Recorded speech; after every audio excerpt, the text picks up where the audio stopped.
some of the things discussed today may cause you to realize that certain things you have accepted as normal are actually not normal. I remember there was this meme going around of like people saying, just turn off your freezer and turn it to a cupboard. Because when I wake up, I will not say, okay, yes, my stew and soup in the fridge. Let me bring it out. Let me warm it. You guys warm, ma'am. And they just tell you that, that's the way it is. You just have to. Yo, if we stay silent, it becomes normal. Electron is coming and this is something that I can actually do.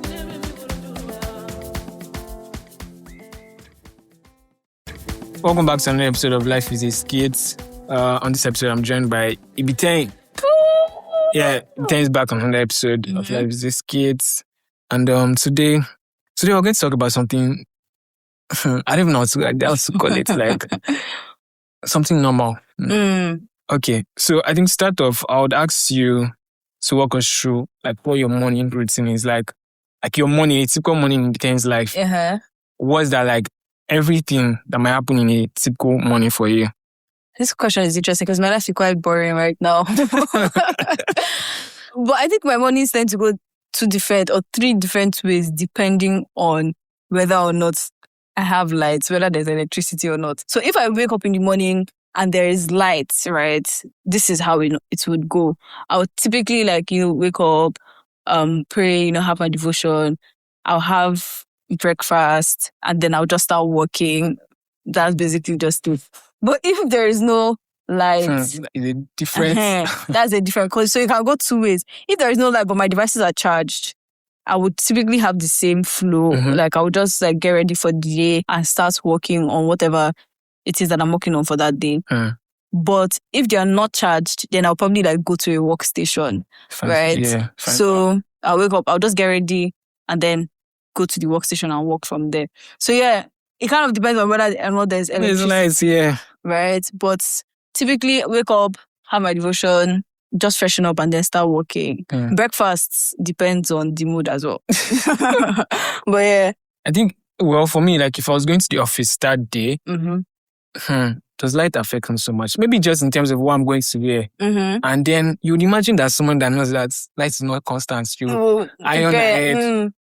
Usually the morning of, it's got to help my life.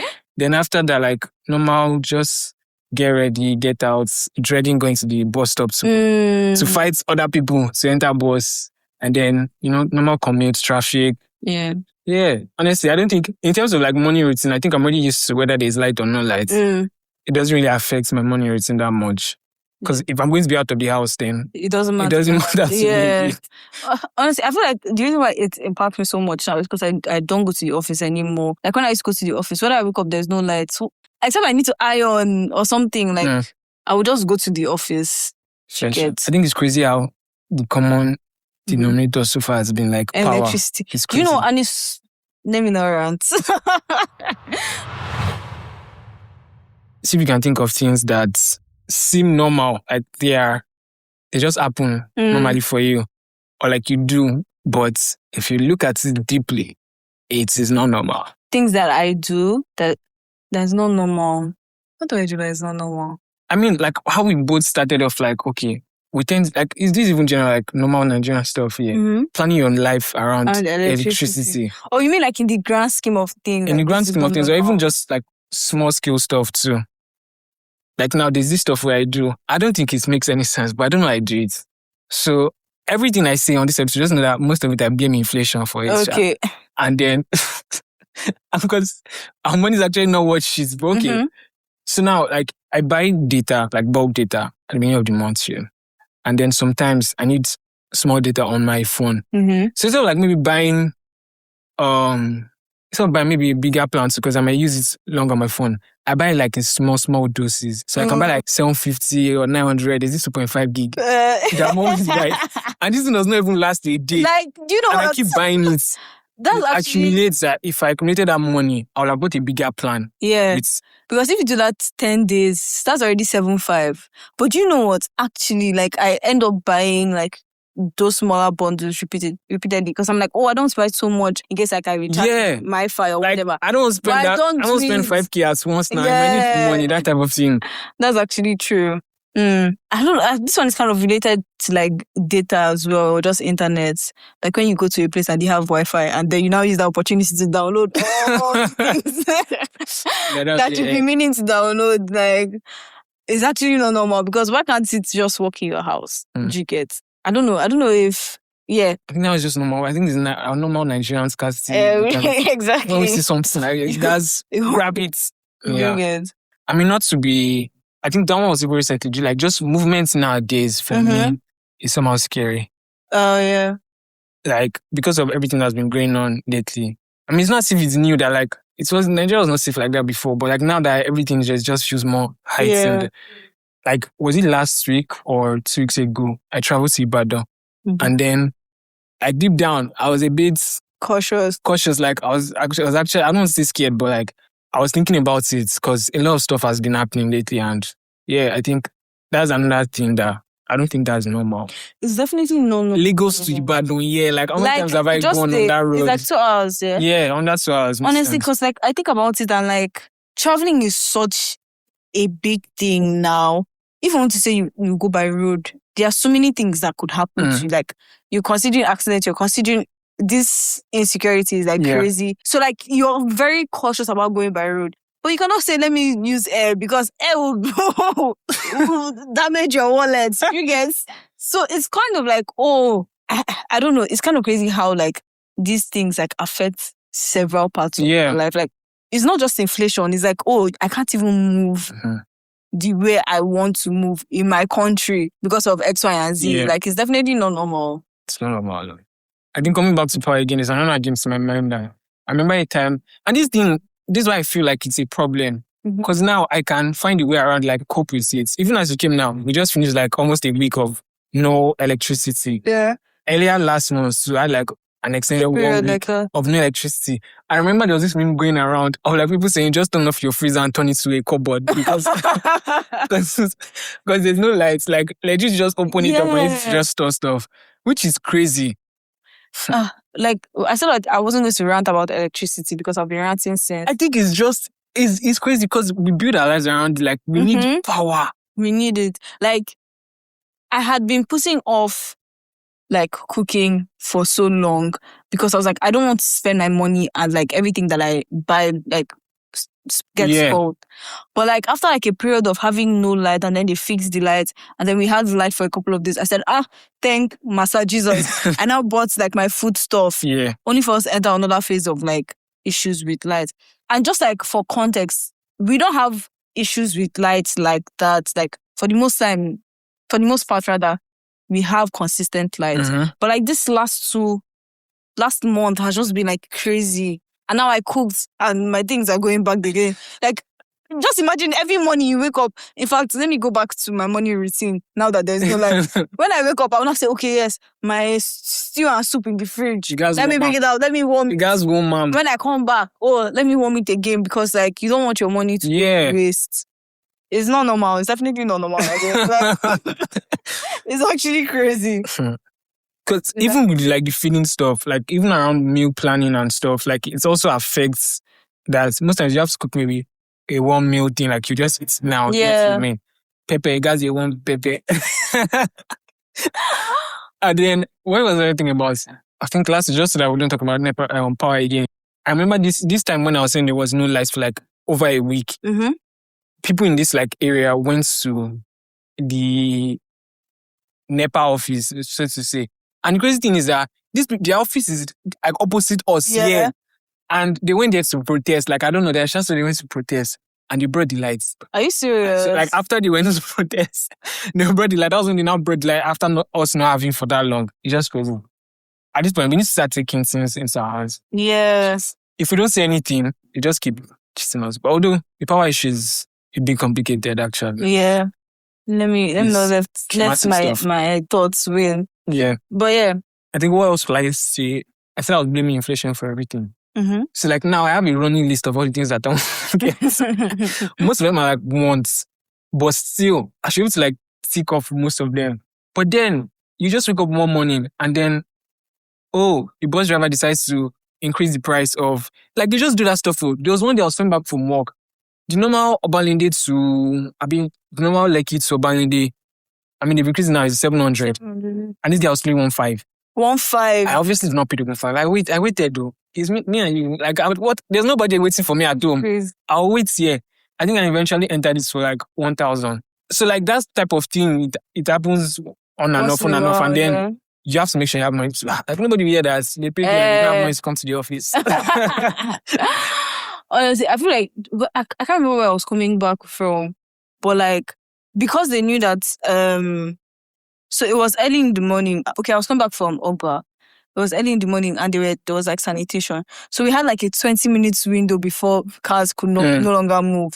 If you see the way these bus drivers hiked the prices, right? And I'm like I get it, but it doesn't have to be this crazy. Yeah. Like you can actually, if you add like 200, I just think it was like, can there ever be a time where like would actually organize and just strike and not take those buses and make those people see that they actually depend on us? Because right now they just behave like, oh, they would do anyhow as they like, not knowing that the passengers that are paying are the ones that are paying and giving you this money. Like, the money you're looking for is the people that are putting in the car that will give you this money. I think it's kind of tricky because at the end of the day too, a part of it is like, oh, but I can't really blame. I mean, sometimes they just act. They just act British, yeah.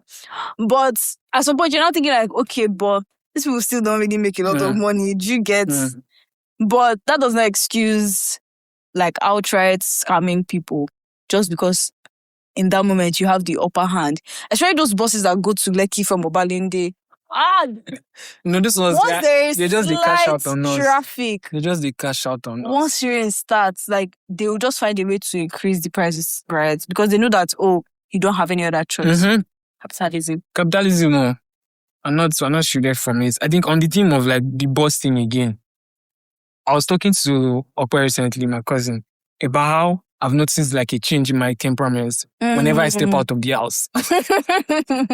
Especially when I'm like about going to the bus stop, center bus. Yeah. I just think I'm like this annoyance. Like I'm just readily annoyed. Yeah. So like, I think there was a day I was in the bus here and then they stopped at the bus stop. And other people were about to board the bus. And you know how it is now. When you stop at like say Yaba and you're coming from like another place, a lot of people have been waiting. Yeah. So everybody's rushing to quickly enter. So then this guy just entered the bus like he was rushing his hands to shoot so that other people enter before him. And I entered, sat down beside me. With all the shaking, he stepped on me. And then I just reacted like, Oga Alpha. Can't say he stepped on me. And after like that whole thing went, in my mind I was like, damn, what did I just do? Because normal Samuel would not say anything. Like I probably wouldn't say anything. I'll just be that's like, actually so real. Because like, I mean, I won't react, I won't shout, but I've noticed that I'm more agitated. Yeah, right. I was like, on the bros now, how far? You stepped on me. Like it's not like I shouted about it. I just actually talked and I made him realize that. Well, man, I remember they changed me. I was having this conversation with two people, right? So one of them did his NYSC in Port Harcourt. The other one, I think we were just talking about like the difference between Port Harcourt and Lagos. Yeah. And he grew up in Lagos like all his life. Spent 1 year in Port Harcourt, came back. So he said that there was one time that it was night and like they were waiting for buses to come. And like this particular bus came and like by instinct, he just rushed and entered the bus. And he said that everybody was just like, what? Like, why did you do that? Like everybody was actually concerned for him. Like, why are you behaving like that? And that was like, it clicked in my head like, oh wait, like actually, it's not normal the way people react. Because even when I'm in Ibadan, I feel different. Like I even have, now that I've spent like almost 2 years now in Lagos. Each time I go to Ibadan, I have to like reorient myself. That, in Ibadan, like calm down. Nobody's rushing for transport to and stuff. Yeah, I feel even when I went back to Port Harcourt in April, like everything was slow paced. I was like, oh wow, like life is actually worth living. Like, I think that thing also like. It's a theme with, I think, big cities. Big cities, yeah. This one of like, people rushing and people just... It's a thing with big cities. Everybody's, up and about. Yeah. But I think like the thing is that in my mind, I've kind of like, when I first came to Lagos and I'll see people rush for buses, I'm like, why are you guys acting so barbaric? But like now it's like, oh, okay. Like I'll just step back and let them do their thing. Even me now, it depends. If I say that, if I came out of the house late to the bus stop, I guys rush. But if there's still time, I'll just wait, I just stay back. At least let this early rush crowd clear first. I think another one I would notice is like how we tend to laugh about serious things. So, I mean, it's not a new, like, people do that in different ways, but is it a general of like making it a coping mechanism? Yeah. Where we turn everything to A skits. joke, yeah. That's actually true. And honestly, like, it can be really annoying annoying sometimes, yeah. right? But like you said, it's a coping mechanism. Some people are just not emotionally intelligent and they don't know how to read. They don't know how to read situations. But I think for the most part, like, we tend to actually laugh at. Man, it's not normal. Oh, normal. So, like, when was the last time you noticed something infrastructure related that actually made you angry? Like, angry. When you say infrastructure, are you talking more of like systems? Yeah, system. I mean, there are a lot of things. Let me leave like transport and electricity. Right. I think like what's it called now? Sanitation stuff. It's actually so bad. On an express, you're seeing heaps of trash. What? Like, can we actually be for real?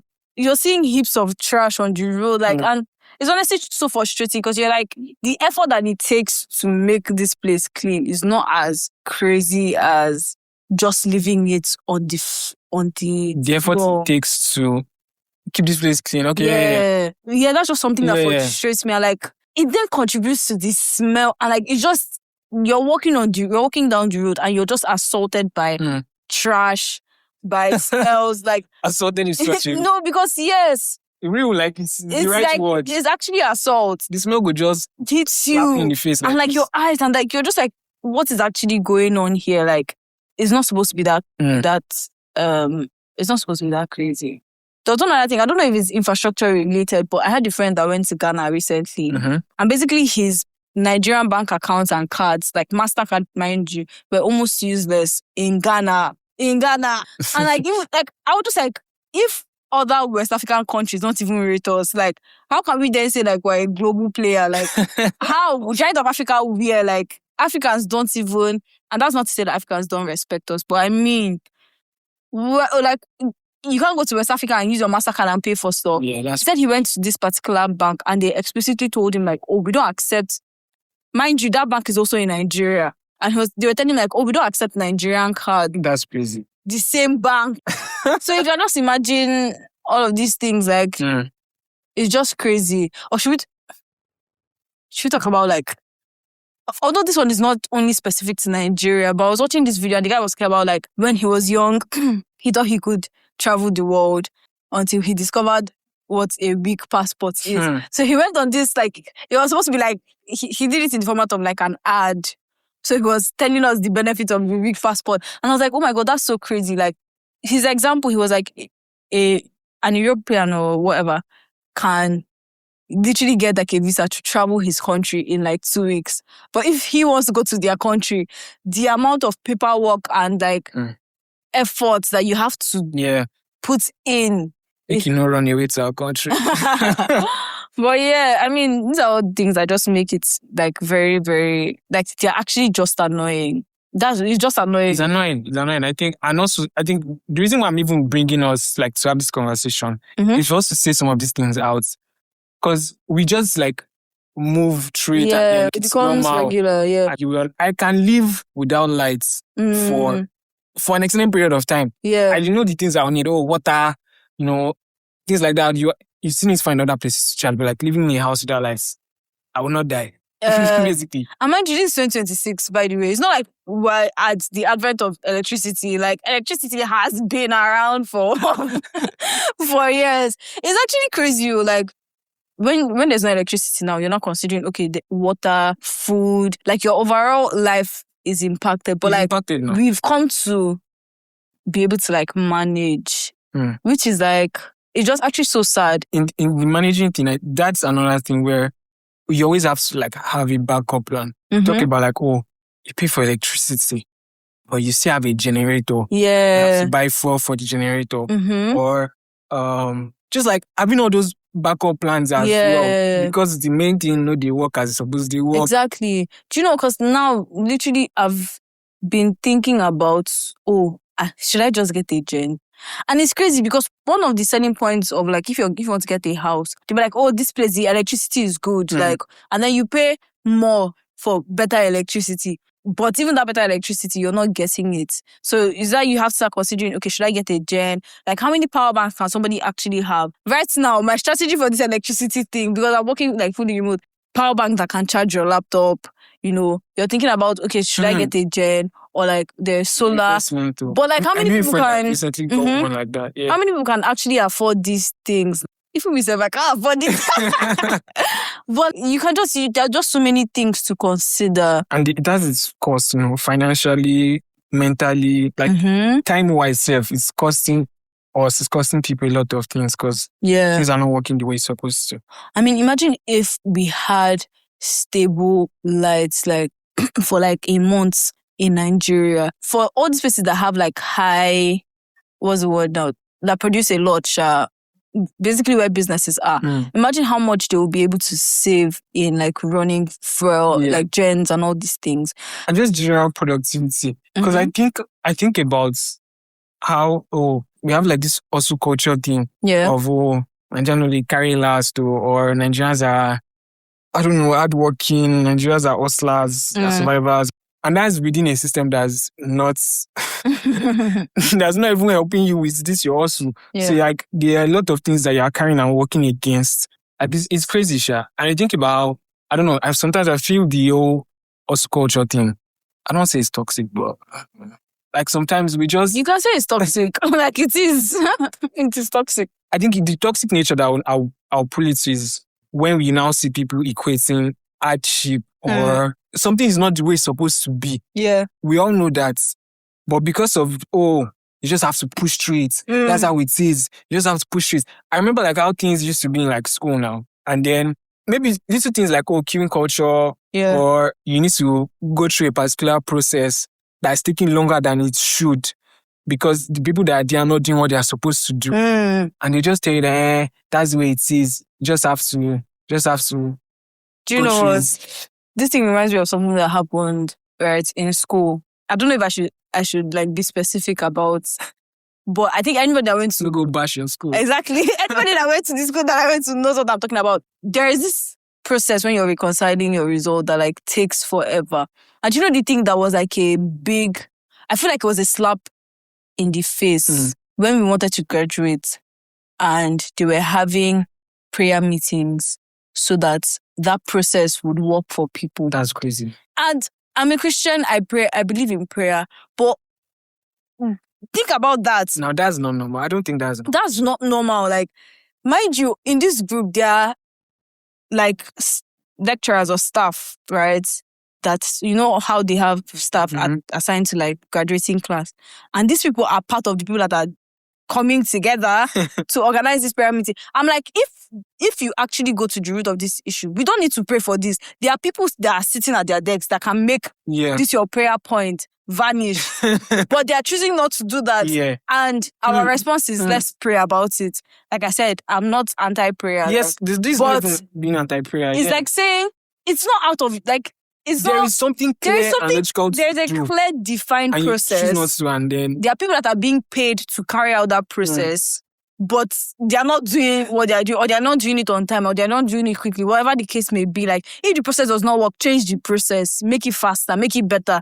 But say, graduating class should now come and pray so that this thing will be released. Come on now. It's not normal. And I feel like we have that mentality in a lot of places, in a lot of outside things, school. Outside of school. Like, I say it's like school is a microcosm of like what's the real world is like. You have faced at least maybe on a smaller scale. So anything that you see there is basically what's happening in real life. Yeah. It's honestly just... And that's another thing because like a lot of people have this mentality. I don't talk about power again. We legit used to pray for them to win.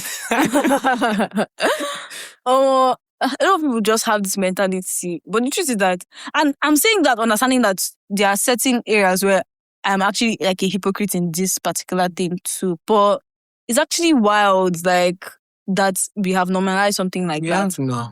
Because I think at the end of the day, even us talking about, it's normal. So part of us also takes that, this thing is normal, let's just go through it.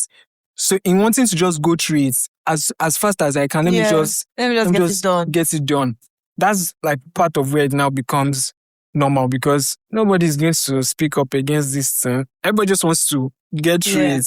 I think a lot of people are like, it's not worth being the scapegoat for this thing, because at the end of the day, you can put all your mind, all your power into something.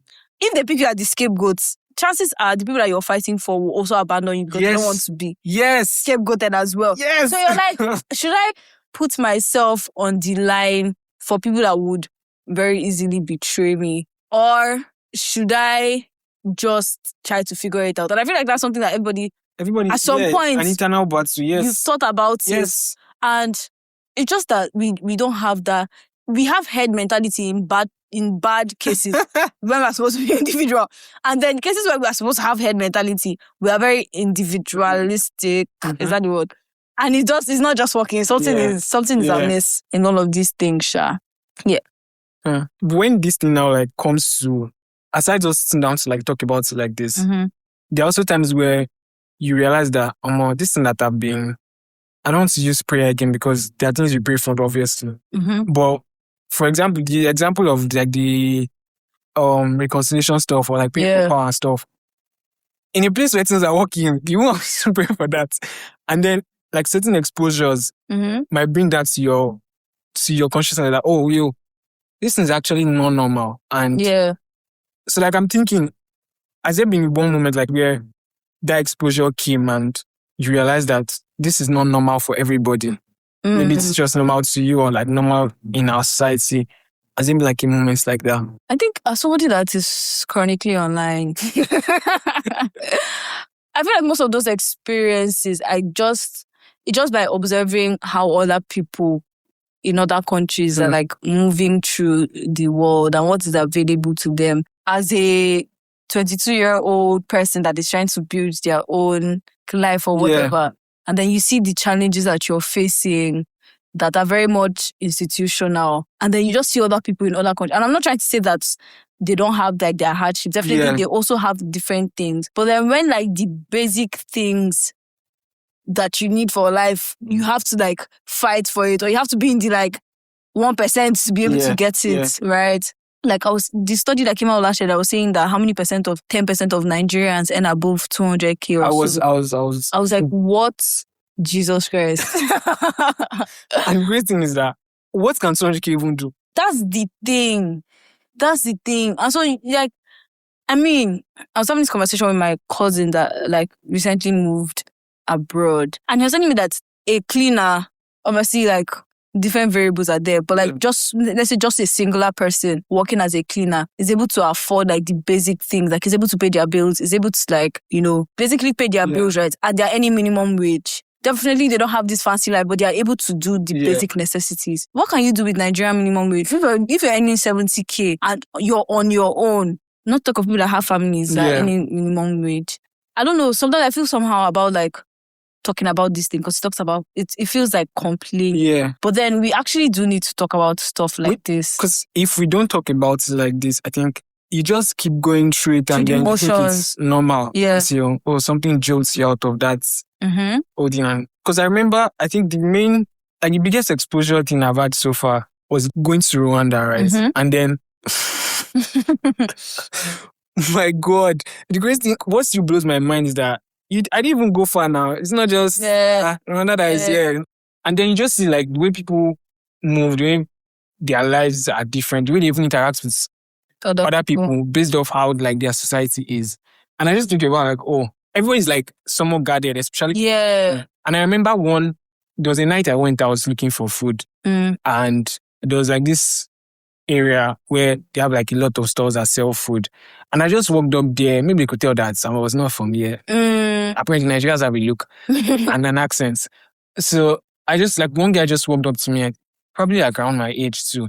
And he was just like really friendly. I know he's trying to like sell me to come and buy from this place. It was different from the way if you go to Iyalla market and like it's just I don't know. This is never it's just like small interactions. Even if I didn't buy from him, he was ready to help me get other stuff as well. Right? Some people do that too, but there was just something different about like dual environments. It's like And I think the type of environment you are in also impacts the type of like person you are. So it takes a lot of conscious efforts being in an environment like this to not be angry all the time or not treat people like annoyance all the time. Because as much as you don't want to, like, a lot of things are annoying, and then what I'm trying to say is the environment seeps into you, and sometimes you need to be really conscious and intentional about how you now show up. There are people that still beat the system, but you shouldn't have to like beat it. Yeah. Like the average person should be able to live an okay life without having to beat the system. Do you get what I mean? Yeah. There are so many things, honestly. There was this thing I did. So I left the hostel where I was staying to explore the city. And I remember I was not thinking to my shoulder, could I have done this thing in Lagos? Like imagine first time somewhere and then you did not talk to any local, nothing. You just planned the trip, like where you wanted to go to with like things you've seen online. And you took like an Okada to move around. But I like walking. So like I walked most of it. I just planned the routes. And I didn't feel scared. I didn't feel anything. Nobody was disturbing me. I could just go around, do the things you want to do, come back. Take me back to Rwanda, please. Take me anywhere. I was going to say, I also kind of, although like I said, that you can't blame people like this, but people that then the resolution is like, you know what, let me just work hard and get out of here. Like, I mean, it's your life, right? And I can't blame you for making that decision. Definitely, you have enough reasons to want to do that. But then you then start to ask, like, is that the best response that we can have? Like, oh, you know, this country is frustrating. I'm losing hope. Let me just try and get out, right? Like I said, it's still your prerogative. But is that helping us? When that exposure, that thing that jolts you out of, or like when you see that this thing is not normal, it's not normal life for like universally, this is not how people are living. What do you tend to do, like with that reaction or that information? I think most times I tend to internalize a lot of things before I say it out. So I've probably seen it and like thought on it and gotten frustrated. And the next stage of that is like talking about it. So I tend to then like talk about it. Obviously, we know that election is coming, Sha, and you get your PVC. Like at this point, you know, and I think right now, part of me just like, I'm going to vote. I'm going to do all of those things, right? There's still part of me that feels like, I don't know how to say it. I'm going to do all the things that I'm going to do. I need to do. I just really hope that it comes out, whatever. I think previously in the past, I was kind of the kind of person that would be like, oh, like I'll feel the frustration and I'm like, well, I don't even want to involve myself. But like, that doesn't work and it just repeats the cycle. So now I'm just like, okay, at least this electron is coming and this is something that I can actually do. So that's why I've been building my frustration. I've been funneling it in that direction. Next year I have to vote. And it's not just president and states. Like literally, we need to start holding our local government like accountable. I think we've had this conversation many times, but this whole period when there was no light, I went on and like look for the local government also like look for their numbers online. Now fake number they put there. Your local government like, are actually cruising because nobody actually points the finger at them. So like if you're in a particular city, state assembly, like the money that's coming into the states and everything, they are like your nearest point because federal government is not going to be involved like what's happening in each state. At the grassroots. But yeah, that's one thing. And I think I've also been trying to kind of, should I say, lend my voice, right? I had that audio, this thing that I was working on, although it's unreleased yet. But like, sometimes it feels like I can't be doing more. You definitely can't be doing more. Yeah, but that's the way I've been. Yeah. I've been. I think thinking about the things like we need to just do our part. As much as that sounds very cliche, but actually just needs to do our part. The thing with action and like group action is when most people do their parts, adds up. Yeah. So if you keep doing your parts and other people keep doing their parts, it's going to add up eventually. It might seem like a long time from now, or it might seem like there's no end in sight or whatever, but we just actually need to keep doing our parts. Yeah. Keep speaking up. Even like when people talk about like, people are just posting stuff, like when does it change? If we stay silent, it becomes normal. Yeah. it becomes normal if we stay silent. And we just need to keep talking about this thing. I We mean, need group action. I think the whole thing about like democracy and changing stuff and just systems generally requires active participation. Like we can't just be on the sidelines. you don't do anything and it remains the same. Or you do something and there's a possibility that things will change. There is no real option there. Like you have to actually do something. And I would say like adding to what you said is also like taking out time to actually understand the way some of these systems work. Very important. Because then it's no longer like an emotional statement. You actually then have like a mental framework on doing. You understand how things work. Yeah, you know how to like. You now know how to approach things or how things could be approached. Yeah, I was in a class recently and I forgot what their name is, but they came into the class and they were having a conversation. And apparently, there is this whole subunit of the government in Lagos State that are concerned with addressing like citizen issues. And they have a mobile app, they have a web app, things like that. And like you can go and lay your complaint, and there are people there that work on these issues. And one of the things that woman was saying, that she's the director, she was saying that in fact a lot of people don't even know. So it was a film class. I don't know if I'm actually able to disclose the information of what we spoke about. Yeah. But the whole point was she was saying that people don't even know. But like sometimes there are actually all these things, or like the National Housing Fund, there are actually things that you can. Yeah. Although this one sounds more like personal, whatever, but in general, educating yourself also adds to it does. And understanding how these systems work. You cannot fight against a system that you don't understand. Real. That's just it. That's it though.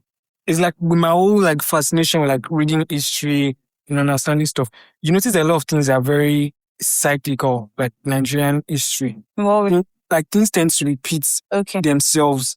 And it's crazy because most people do not understand it. They don't know why these things happen. And then you just keep going through that same cycle. Yeah. In terms of governments, in terms of, I don't want to chalk everything like this secret thing down to all. But there's been a pattern for so long. And if you go and like read and do research on this stuff, you start to see some things that have played into how this thing has become as bad as it has. Even things like education, like just different things. Like you said, we need to start educating ourselves on how things work, on how things have been working, and how it's change.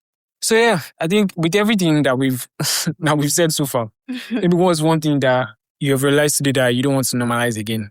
You mean the things in my power to normalize, or the things that don't care how many things are even in our power like this? But you mean like the conscious, this is not normal? Yeah. I think maybe to be in a relation with other people and maybe how we relate with strangers. But it's also dicey because things are not safe. Yeah. And you have to be safe. Do you get? But I think maybe we can have more of like a collective, just understanding that individual mindset, right? It's really take us so far. It can't really take us so far. Yeah. And maybe catching myself when I'm leaning towards making decisions like that. I think that just, what would you say yours is though? Try to be less annoyed when I'm inside. There's like, at least the fact that I've noticed that now I can actually. Yeah. Because everybody wants to get where they go to. Yeah. Everybody's also like that same feeling that I'm feeling. Everybody's also feeling that. So. And not to mention like the amount of frustration that somebody might be going through. Each day nowadays, I'm just thinking about how everybody that is coming in contact with or in the process, everybody has their own life. Yeah. That they're also like dealing with stuff. It's just, I don't know, it's interesting to like look at things like that. So when you see like that, you know that you don't know what's going on in this particular. So, you know, that's most of the other things. It's out of my power. I'm still going to pray for lights like this. Tomorrow morning, the lights will probably still be out. At least now, we are aware that it's not normal and we shouldn't normalize these things. Follow us wherever you get your podcasts and leave a review. And if anyone asks how you're doing, remember, you're allowed to say something other than fine. See you in the next episode.